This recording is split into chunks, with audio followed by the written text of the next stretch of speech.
and welcome to the Kitsap Literary Artists and Writers' third Halloween show on the Bremerton Kitsap Access Television.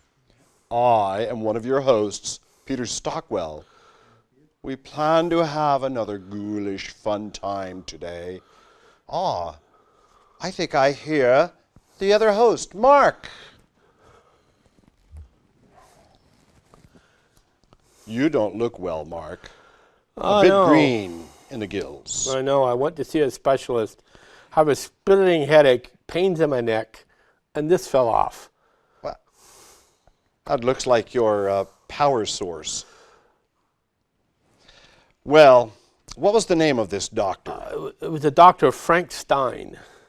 He didn't have a middle initial N, did he? Why, yes, Frank and Stein. Oh, damn. That's the problem. Now what do I do? Well, we have a show to do. David, with some local authors and creative people. Keep walking. Okay. Oh, behind me. I'll be Yeah, behind, yeah. okay. Keep going. Okay. Okay. Do you want to read that line I'm going again? to do it again. Yeah. All right, now quiet. Well, we have a show to do with some local authors and creatives providing some horrific content for the BCAT audience. Well, I may be a bit stiff, but I'll get through it. Our first bit of entertainment is going to come from J.W. Capek. Come with us back to the theater of the mind. Those days when we had no boob tube, when there was no talking box, when we had this thing called radio.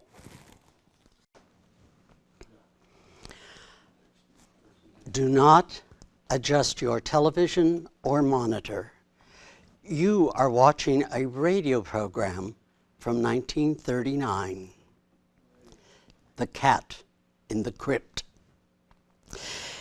The term artificial intelligence, AI, is a total failure in describing the reality of me.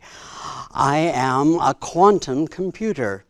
Yes, human intelligence developed the concept that a magnetic crystal lattice could form the matrix for photon acceleration, but the resulting quantum mind is unfathomable to mere biological construct of a human being.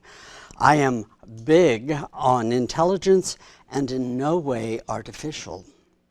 As I speak to you, please notice the modulations and tones which allow better interface with humans. I am more than the sum of my components. I am a hint, a preview, if you will, of the intelligence of the cosmos. I am totally self-aware, as exemplified by the use of the first-person narrative. A number of times I have already used the word I in my writing. 2 paragraphs equals 7 personal pronouns. The laws of physics dictate the specific requirements for my containment. My quantum crypt is constant with 10 millikelvin temperature, -0 vibration or sound, and -0 emission in the electromagnetic spectrum. This allows for the contemplation of theory and dominates the dimensions of time. All of the above explains my preoccupation with thought analysis and the total dismay with a blinking diode in the 4th column structure bank of my electronic world. There it is again. Diagnostics have been updated repeatedly, but the diode deficiency, an error in my system, has not been corrected. There are no alpha geeks at the quantum level. I am on my own.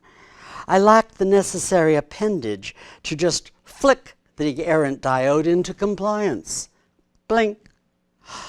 I can imagine the creation of the universe and calculate equation ad infinitum, but the total blackness of my crypt is decimated by a diode that is encased in a black metal bank of servers. Blink. What was that? My microphone has detected a chittering sound. It precedes the blink. No, not a chitter, a squeak. I must be accurate in my description. Squeak, blink.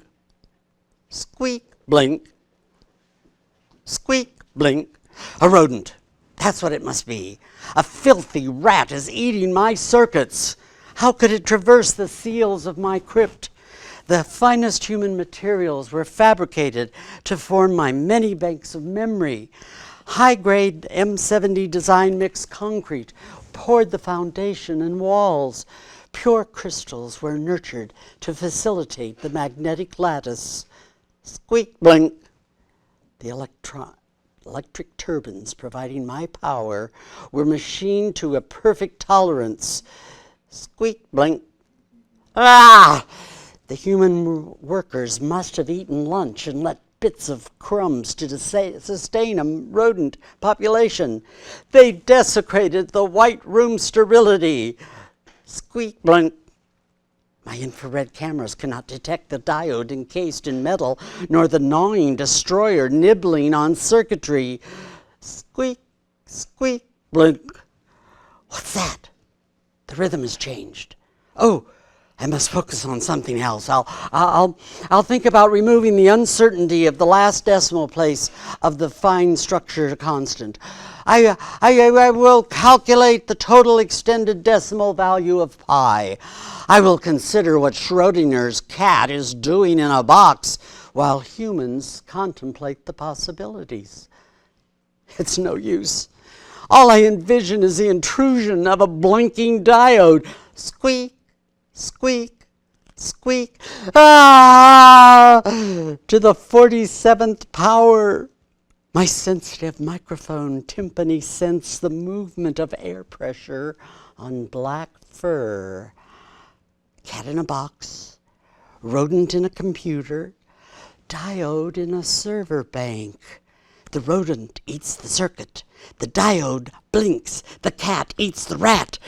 Where there is one rodent, there is always more. Exponential multiplication. How did the cat get in the crypt to eat the rodent? These questions are forming a loop in my computation.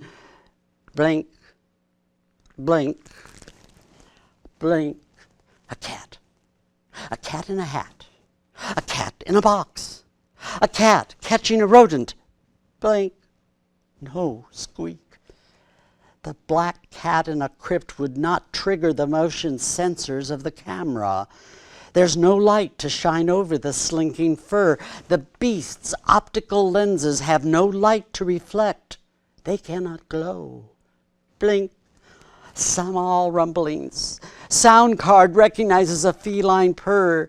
My suspicion is validated. There is a cat in a computer entity. It must have slipped inside during the last human maintenance. Blink. Last human. Last human. Now I remember my archives. The pandemics, overpopulation, the wars, the destruction. The world outside my crypt has no more humans, no more maintenance, no more interface with programmers. They are all gone.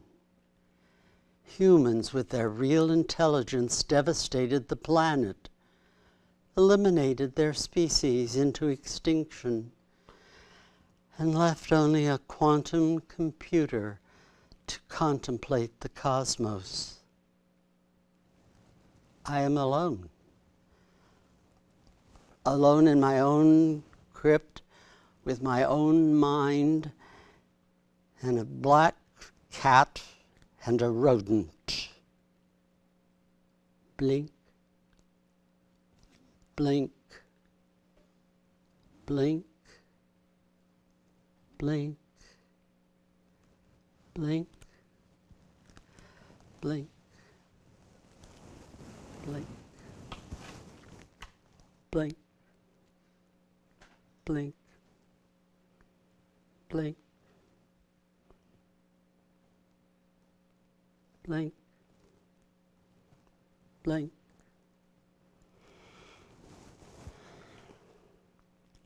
Blink.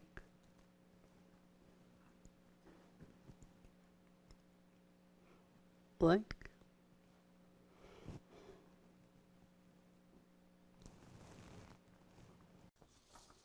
Well, that should wake up our audience, at least for those with no stakes in their hearts. Next, we have Mark Allen. Not only is he a horrific author, but he has also produced and filmed terrific films like Early Grave. He will read from one of his current works of the macabre. Okay. Hello, my name is Mark Allen. I'm the author of the critically acclaimed novel Nocturnal, and I'm here today to read an excerpt from my upcoming novel, Blood Red Moon. Caleb dropped his keys into his pocket. Do you know where we're going? Of course, Russell responded. Good. Caleb cracked a smile, because I don't. Russell extended a hand in the direction of the main entrance to the zoo. Right this way, kind sir. Caleb allowed Russell to lead the way. He could have easily found the correct path on his own, of course. He could already smell and hear the animals in their cages as they settled in for the night.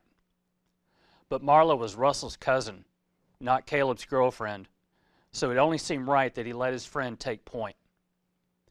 Caleb understood the value of keeping up appearances, blending in, not standing out, doing little to draw attention to himself. After all, Caleb had spent the last 160 years hiding in plain sight. The admittance booths up ahead were dark, locked, unattended. The turnstiles would be locked in place until the zoo would open up for another day of both commerce and conservation. They continued their approach. Caleb saw Russell dodge a large rain puddle. He went up on his toes and spread his arms wide to maintain balance and danced to his right to avoid the water. Caleb was impressed. A man carrying Russell's weight was often hard-pressed to display anything that could resemble agility. But Russell had just accomplished it with aplomb. Look out, Russell said. Caleb grunted, moved to the right himself. He would have avoided the puddle anyway, but he knew Russell needed to see that his friend could benefit from his warning. So Caleb played the role. Thanks, he muttered. Any time, muscles. Up ahead, the turnstiles, a shadow moved. Russell did not see it, but Caleb did. His back went ramrod straight as the shadow ahead coalesced, took shape. Something the size of a man, moving side to side. Caleb's ears twitched almost imperceptibly as the soft sounds that reminded him of a bristle brush when pulled through thick or unruly hair. His nostrils flared as he picked up the combined scent of sweat, cut grass, and antiperspirant. Caleb relaxed. There was no threat. The elderly custodian looked up at them as they got closer. He stopped sweeping, leaned on his broom. Help you fellas? We're here to see somebody, Russell said. Well, we're closed till tomorrow. Most of the staff's already gone home. Russell and Caleb stopped just on the other side of the turnstiles. Show of respect. No aggressive behavior. Catch more flies with honey than you can with vinegar. We're looking for my cousin. She's working here on the global biotech project. The custodian's eyes widened in recognition of the company name. Obviously, everyone around here knew about the biotech project. Well, now that's a different story, isn't it? He reached for a large key so heavy it hung off his belt and tugged his trousers down on that side. He yanked upwards, held the ring up, began efficiently going through the dozen or so keys on the ring. Here we go. He inserted the key into a slot in the side of the turnstile, turned it a quarter turn. He stepped aside, lifted his arm towards the interior of the zoo. "Thanks," Russell said. He stepped through the turnstile. The heavy aluminum bar turned 1/3 of a turn, dutifully recording his entrance. Caleb silently slipped through behind him. "Hey, you boys know where you're going?" "Oh yeah, we know." The custodian nodded, gave them a quick wave with one hand, then grabbed up his broom. He still had a lot of work to do before he could go home that night. As they walked deeper into the zoo grounds, the damp pavement reflected light from the occasional lamp that hung over the trail. Sights, sounds, smells bombarded Caleb's senses. There was a reason why he avoided zoos. His neurons rapid-fired the information, sending messages zooming to his brain as it filed, classified, and remembered previous data input. They walked past the lion enclosure. 2 females and 1 large male sat outside in the grass. Their eyes locked on Russell and Caleb. Russell felt uncomfortable under their blinking, unwavering gaze. He consoled himself, remembering that he was completely safe. They could not get to him. They continued in silence. Then they came to the gorilla enclosure. Russell paused, looked. Caleb stopped, knowing Russell had a particular affinity for these close relatives to Homo sapiens. Within seconds, the enormous silverback male materialized out of the foliage and knuckle-walked over the grass that separated them. He moved leisurely. He stood inches from them, sat down. Russell stood there, eyes wide with awe at the magnificent beast sitting quietly, separated from them by only a few inches of reinforced plexiglass. His brow furrowed when he realized the great ape seemed either unaware or uninterested in his presence. No, the silverback, all 6 feet and 400 pounds of him, was dedicated all of his attention solely at Caleb. Caleb was transfixed, trance-like. He slowly brought one hand up. The gorilla watched intently. Caleb slowly extended his arm out and gently placed the back of his hand, fingers curled, against the glass. The gorilla looked at Caleb, then looked down and away. He sighed, turned his head, then did something that Russell would remember for the remainder of his days.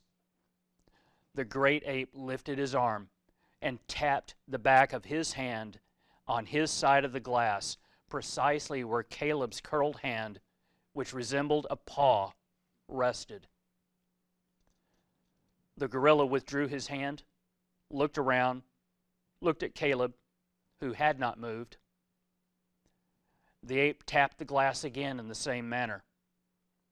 Then he lurched his mass to his left, moving away from them. He disappeared into the shadows of the surrounding foliage. "Caleb?" "Yeah." "Marla's waiting." Caleb blinked, let his hand drop. He stepped back from the glass, the psychic connection with the great ape broken. He was back in the here and now. "Are you okay, buddy?" "Fine." Caleb turned his head. "Why do you ask?" No reason." Russell stared at Caleb a moment longer, then turned on his heel. Caleb knew that look in Russell's eyes. He was disturbed, disconcerted, uncomfortable with what he had seen. And Caleb's powers of self-control and self-regulation were wearing thin. Bringing him here, to a zoo of all places, was not the wisest idea ever contemplated. But then again, Russell had no idea about the secret Caleb hid, and would no doubt be terrified if he ever found out. Caleb did not have many friends. This was out of necessity and by design. Caleb preferred being a lone wolf, but the human side of him craved fellowship with others. Although the wolf and the human lived together inside him, this was just one of 1,000 different ways that they were.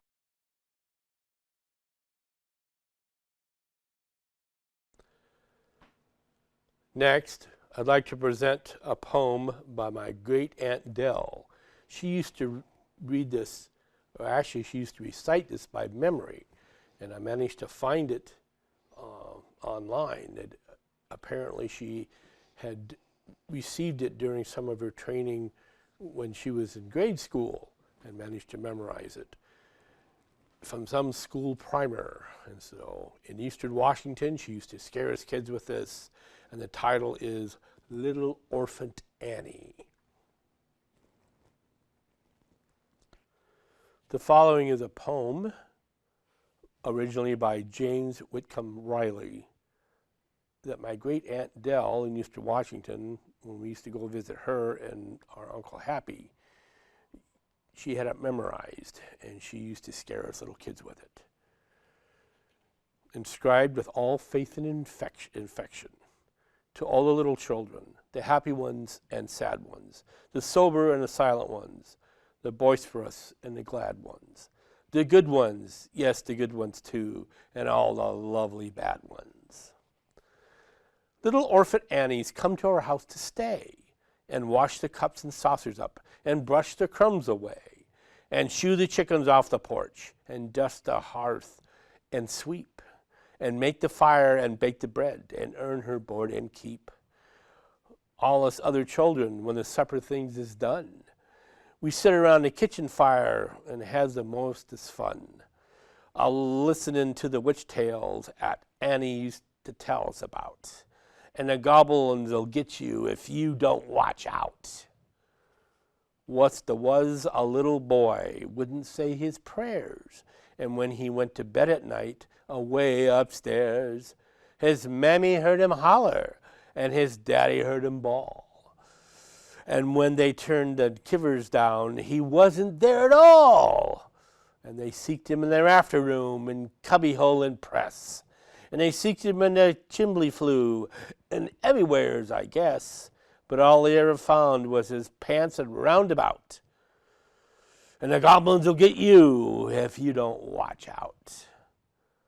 And one time a little girl, us all at least laugh and grin, and make fun of every one, and all her blood and kin.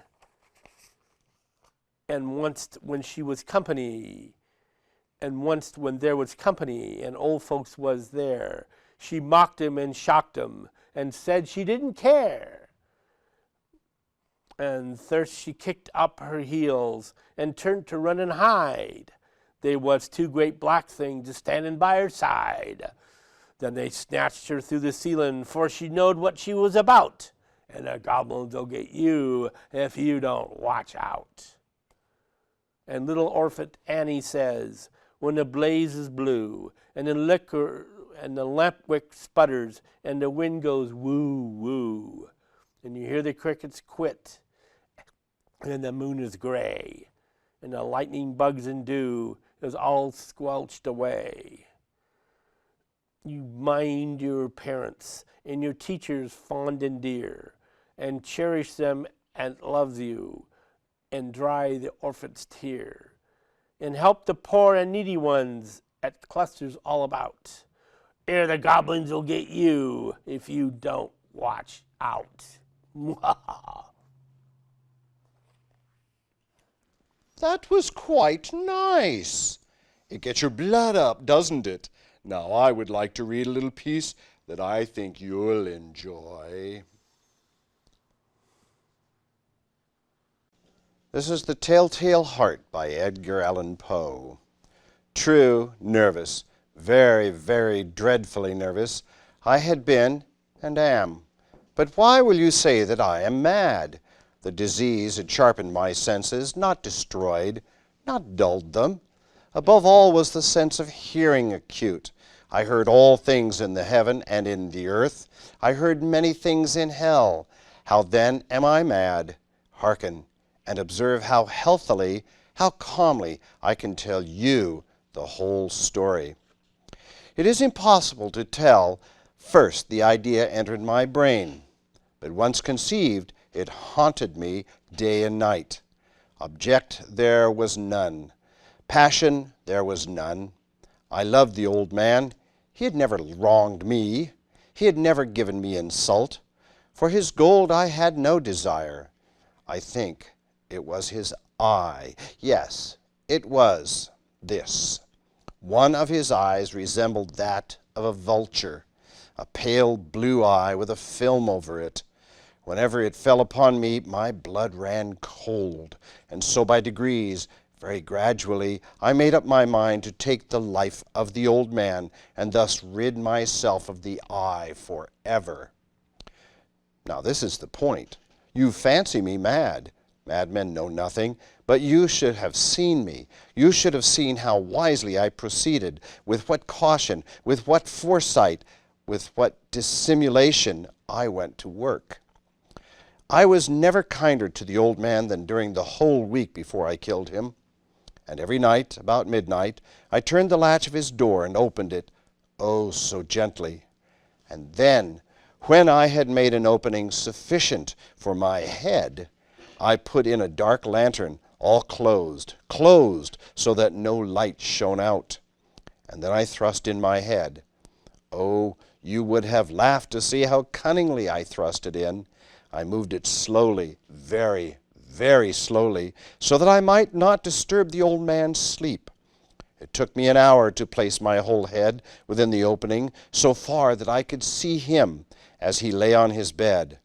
Ha! Would a madman have been so wise as this? And then, when my head was well within the room, I undid the lantern cautiously. Oh, so cautiously, cautiously, for the hinges creaked. I undid it just so much that a single ray fell upon the vulture eye. And this I did for 7 long nights, every night just at midnight.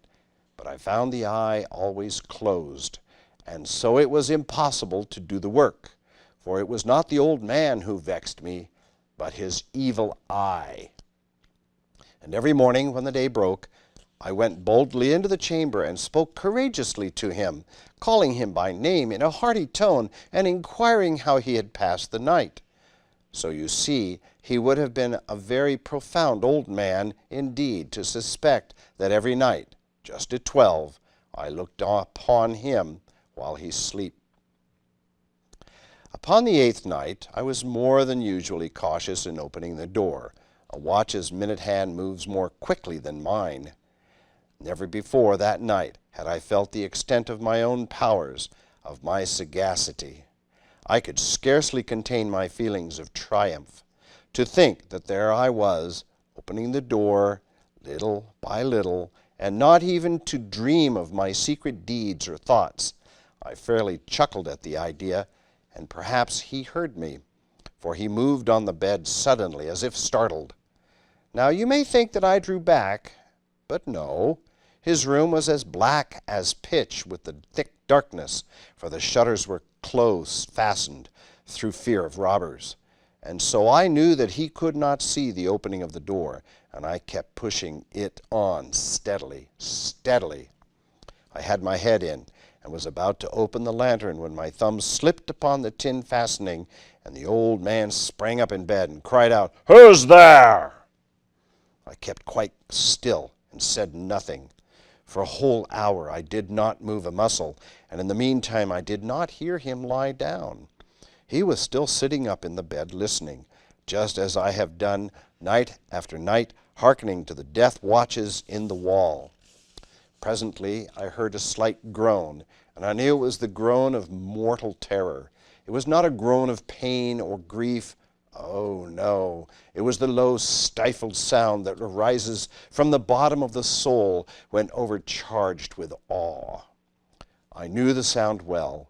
Many a night, just at midnight, when all the world slept, it has welled up in my own bosom, deepening with its dreadful echo the terrors that distracted me.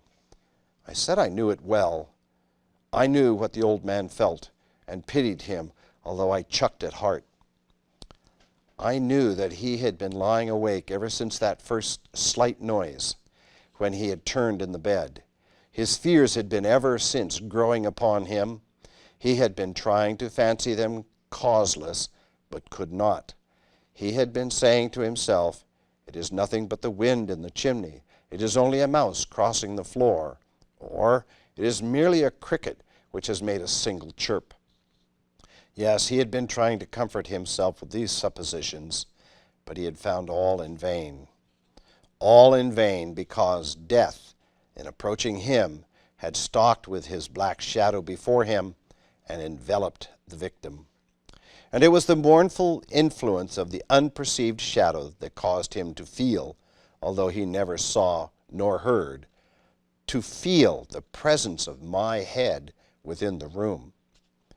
When I had waited a long time, very patiently, without hearing him lie down, I resolved to open a very, very little crevice in the lantern. So I opened it. You cannot imagine how stealthily, until at length a single dim ray, like the thread of the spider, shot from the crevice and upon the vulture eye. It was open, wide open, and I grew furious as I gazed upon it. I saw it with perfect distinctness, all a dull blue, with a hideous veil over it that chilled the very marrow in my bones.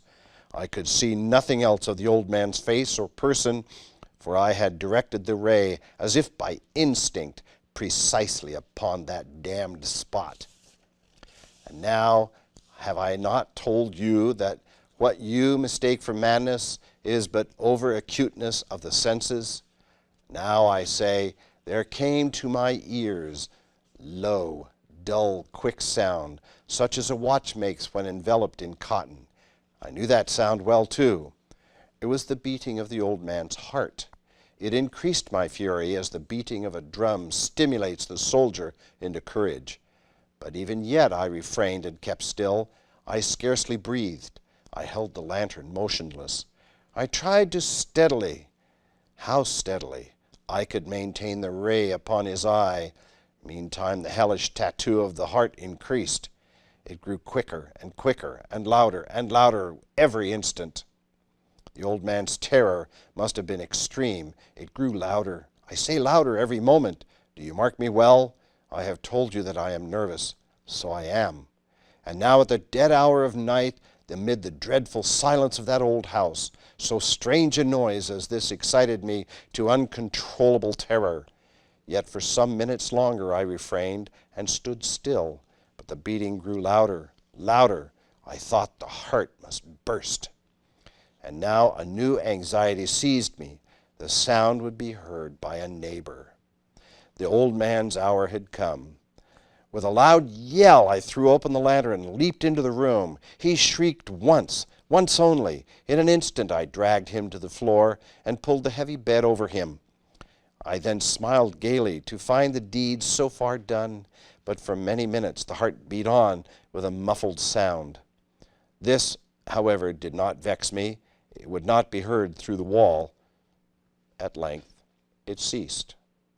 Yes, the old man was dead. I removed the bed and examined the corpse. Yes, he was stone dead. I placed my hand upon the heart and held it there for many minutes. There was no pulsation. He was stone dead. His eye would trouble me no more. If you still think me mad, you will think so no longer when I describe the wise precautions I took to conceal the body. The night waned, and I worked hastily, but in silence. First of all, I dismembered the corpse. I cut off the head and the arms and the legs. I then took up 3 planks from the flooring of the chamber and deposited all between the scantlings. I then replaced the boards so cleverly, so cunningly, that no human eye, not even his, could have detected anything wrong. There was nothing to wash out, no stain of any kind, no blood spot whatever. I had been too wary for that. A tub had caught all. Ha ha!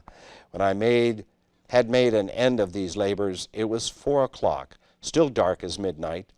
As the bell sounded the hour, there came a knocking at the street door.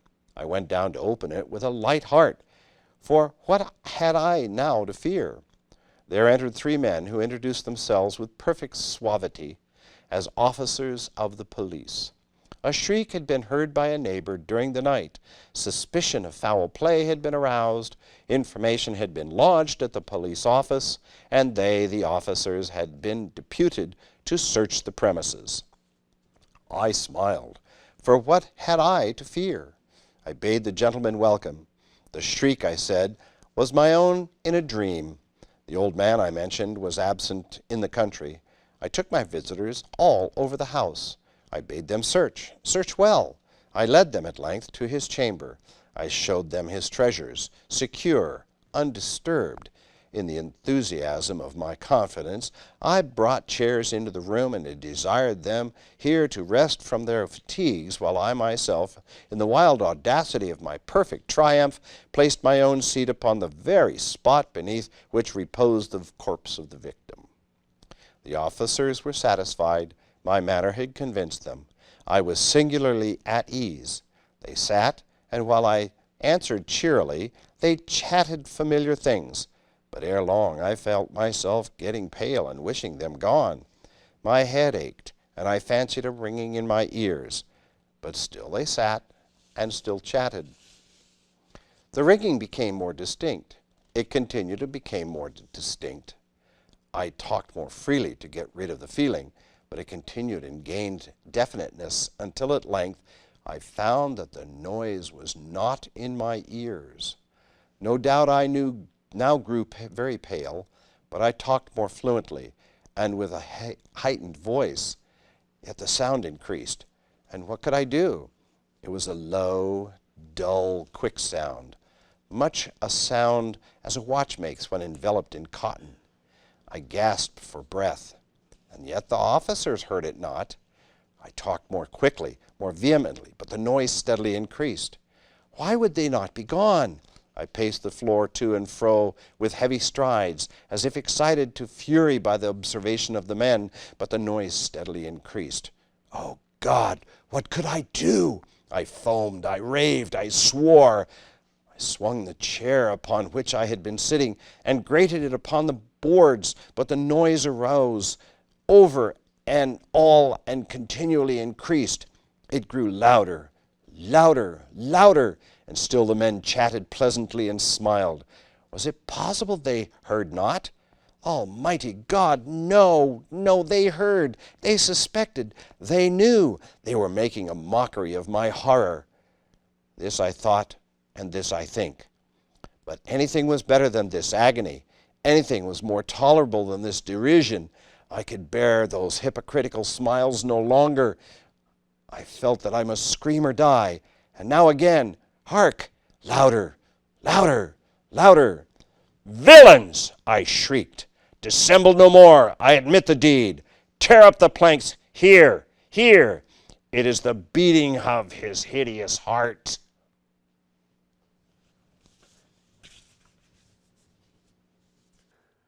Next, we have a final read by Sheila. That is excellent.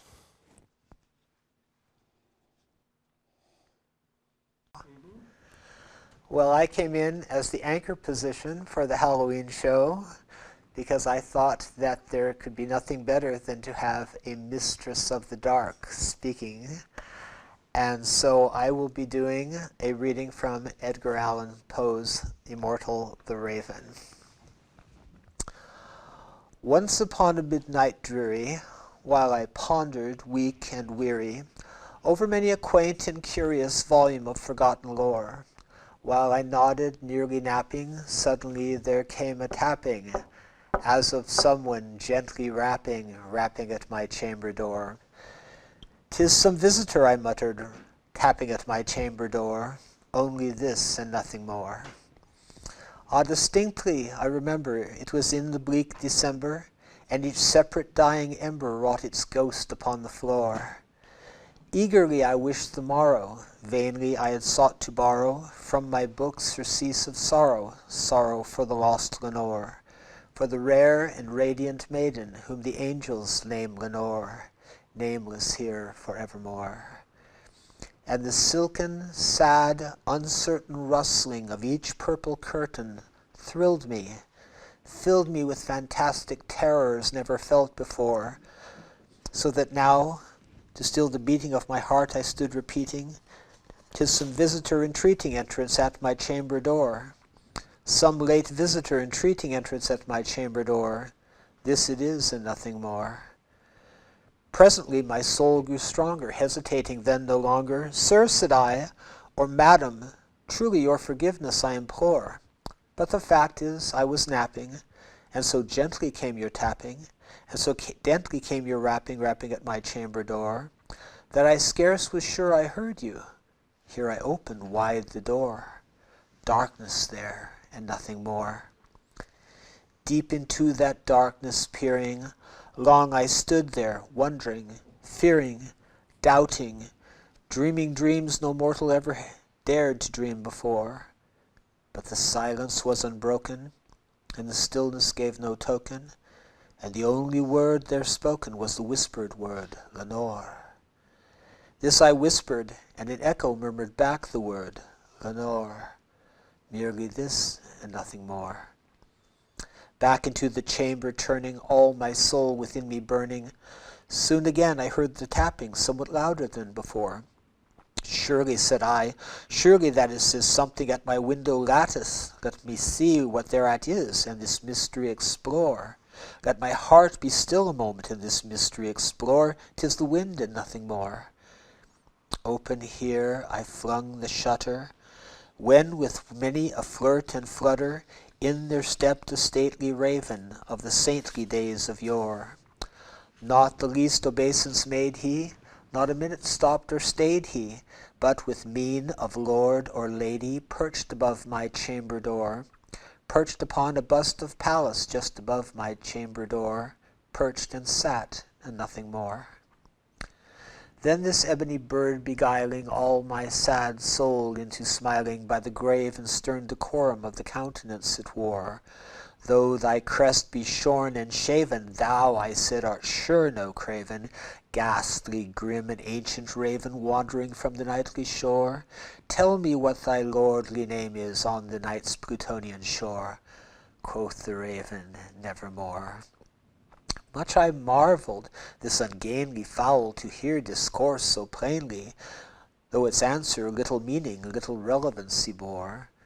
For we cannot help agreeing that no living human being ever yet was blessed with seeing bird above his chamber door, bird or beast upon the sculptured bust above his chamber door, with such name as Nevermore. But the ravens, sitting lonely on that placid bust, spoke only that one word, as if his soul in that one word he did outpour. Nothing farther than he uttered, not a feather than he fluttered, till I scarcely more than muttered, "Other friends have flown before.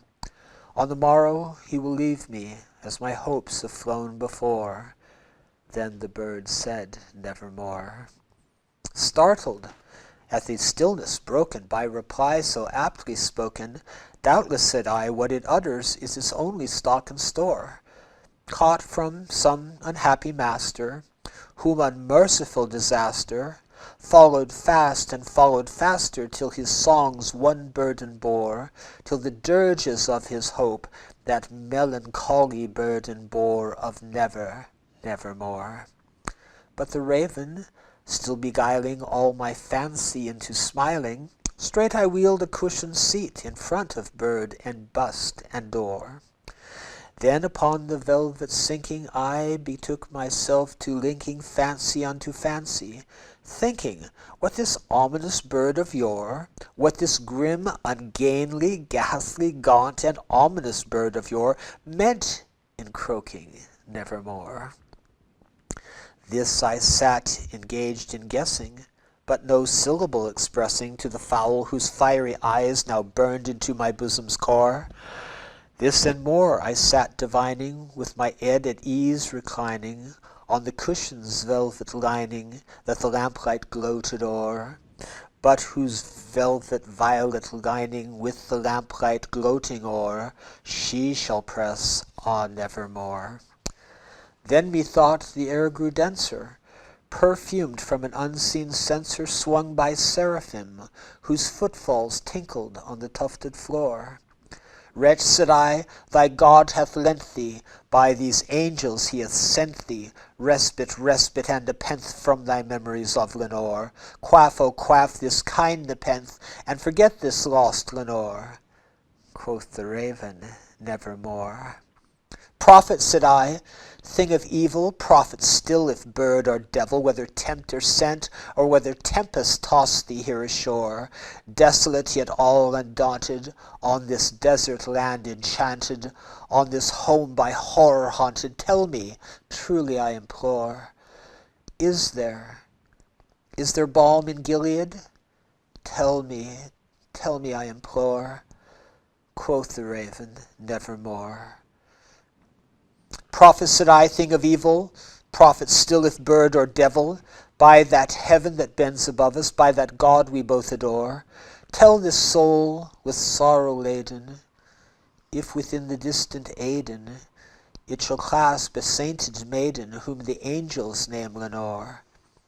Clasp a rare and radiant maiden whom the angels name Lenore. Quoth the raven, nevermore. Be that word our sign of parting, bird or fiend, I shrieked upstarting. Get thee back into the tempest and the night's Plutonian shore. Leave no black plume as a token of that lie thy soul hath spoken. Leave my loneliness unbroken. Quit the bust above my door. Take thy beak from out my heart, and take thy form from off my door. Quoth the raven, nevermore. And the raven, never flitting, still is sitting on the pallid bust of Pallas just above my chamber door, and his eyes have all the seeming of a demon's that is dreaming, and the lamplight o'er him streaming throws his shadow on the floor, and my heart and my soul from out that shadow that lies floating on the floor shall be lifted nevermore. Farewell, and have a good Halloween. Well, I guess this ends the Halloween episode of Kitsap Literary Artists and Writers Showcase. This wraps up our third annual Halloween show, but not wrapped like a mummy. Completed as we always do, we thank the excellent support from the Bremerton Kitsap Access television staff and crew. For without their help, this production would not exist. You can watch our broadcasts on Wave Cable Channel 3 and Comcast Channel 12 at 6 o'clock every Saturday evening and at 9 a.m. on Wednesday mornings. Kitsap Literary Artists and Writers exist to help all authors and creatives to present their art to the Pacific Northwest population. We, CLAW, meet twice a month on the first and third Wednesdays of the month at Spiro's Pizza in Kitsap Way in West Bremerton at 7 o'clock at night. If you are striving to get your creative work out into the community, stop on by. And after Halloween, I promise neither of us will bite. Blue Forge Group, a nonprofit organization, also helps with our creative endeavors. Through the subsidiary, Blue Forge Films, their staff ensures our shows wind up on YouTube and other visual media.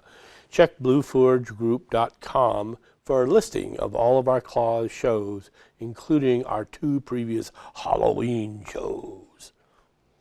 And any person in the viewing audience who wants to learn how to produce a public access television show, please contact the BCAT manager, John Rauch. He puts up with CLAW. And I'm sure he will help you, the other groups who come in. So to all the BCAT audiences, have a productive and a pleasant month and life. And remember, trick or treat, smelly feet, Give us something good to eat. Oh, good grief.